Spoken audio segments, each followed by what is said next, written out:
ഇതിൽ ഞങ്ങൾ നട്ട്സ് വാങ്ങിയിട്ടില്ല കേട്ടോ. അപ്പോൾ നട്ട്സിൻ്റെ പകരം നമ്മൾ ബ്രെഡിൻ്റെ 4 സൈഡ് ഇങ്ങനെ അരിഞ്ഞ് മതി തോല് പോലത്തെ ഭാഗം ഉണ്ടല്ലോ, ഇതിങ്ങനെ എങ്ങനെ അപ്പോൾ താക്കുക, ചെറുതാക്കി അരിയാനായിരിക്കും നന്നാവുക.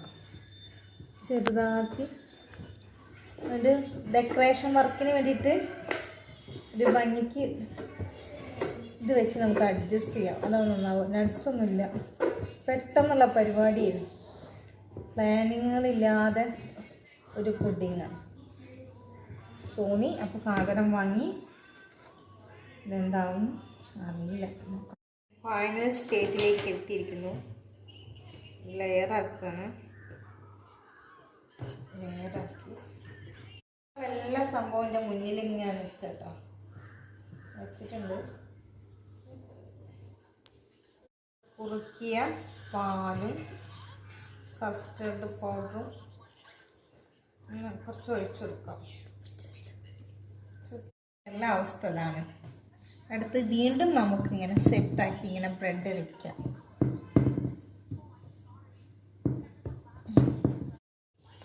അപ്പം ഇനി രണ്ടാമതും നമ്മൾ കുറുക്കിയ പാലും കസ്റ്റർഡ് പൗഡറിൻ്റെ ഇത് ഒഴിക്കാം കേട്ടോ. രണ്ടും കൂടെ മിക്സ് ചെയ്ത് രണ്ടാമത്തെ ലെയറിലും ഒഴിച്ച് സെറ്റാക്കിയിട്ടുണ്ട്.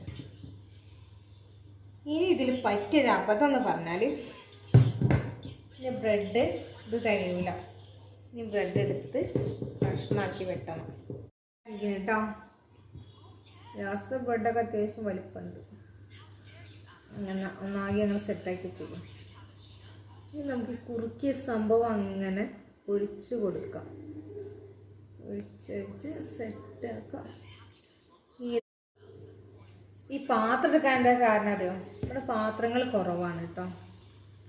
ഇപ്പം ഉള്ള പാത്രം വെച്ചൊന്ന് അഡ്ജസ്റ്റ് ചെയ്യാമെന്ന് വിചാരിച്ചു. പാത്രം പൊതുവെ കമ്മിയാണ്. ഉള്ള പാത്രം വെച്ച് ഒരു പുഡിങ്. ഇനിയാണ് ലാസ്റ്റ് ഐറ്റം, ക്രീം പൗഡറും മിൽക്ക് മെയ്ഡും കൂടി. അത് ലാസ്റ്റ് ഇങ്ങനെ ഒഴിച്ചു കൊടുക്കാം. കണ്ടോ എന്താ രസം കാണാൻ. സെറ്റാക്കി കൊടുക്കാം, ചുറ്റിച്ചു കൊടുക്കാം. നട്ട്സൊക്കെ ഉണ്ടെങ്കിൽ പൊളിക്കിട്ടാണ്, പക്ഷെ സാധനം ഇല്ല.